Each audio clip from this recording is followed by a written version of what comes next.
आज बीजेडी उपसभापति तथा जाजपुर पूर्वतन विधायक प्रणप्रकाश दास 53तम जन्मदिन एने जाजपुर निर्वाचन मंडल में शुभेच्छु और बीजेडी कर्मी मैंने जन्मदिवस पालन करुँच। अवसर में सकाळु सकाळु पौरपालिका अध्यक्षा रंजुलता होता, विधायिका सुजाता साहू, पौरपालिकार पूर्वतन अध्यक्ष भवप्रसाद दास प्रणब बासभवन में पहुंची शुभेच्छा जणाइछन्ति। प्रणप्रकाश दास दीर्घायु माँ विरजा निकट में दीपदान करते। अवसर में स्थानीय अंबिका मंडपठारे एक मेगा रक्तदान शिविर आयोजन करा। तेबे प्रतिवर्ष प्रणप्रकाश जन्मदिन में कर्मी मैंने विभिन्न समाजसेवा कार्यक्रम में आयोजन करुवा बेले एवर्ष मध्य रक्तदान, वृक्षरोपण प्रभृति सामाजिक कार्यक्रम मान आयोजन करा जायछि।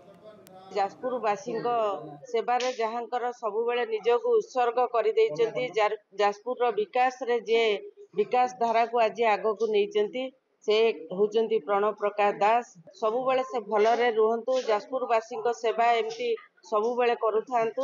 सेतिपई आमे आज बिरजा पाखरे दीपदान कलु, ता सहित आमे मारातपुर गछ रोपण कलु। एबे आमर अंबिका मंडप रे ब्लड डोनेट होती। माने देखंतु वर्षा हेई भी एते सत्ते भी लोक माने भाई की एते भल पाती आज ब्लड दबा पई धाई आछंती। जाजपुर लोक जो लोक को निज लोक बोली भावंती एवं जी जाजपुर लोकंकर सुविधा असुविधा रे ठिया हुए सी आमर पूर्वतन विधायक प्रणव प्रकाश दास आज जन्म जयंती रे आपण प्रथमे माँ विरजा पाखे पूजार्चना करागला, तापर वृक्षरोपण करागला। बर्तमान देखुंत स्वच्छाकृत भाव में रक्तदान शिविर टी माँ विरजा चलापथ सरगम करंतु, तांको उन्नति मार्ग नियंतु, शक्ति दिंतु, साहस दिंतु।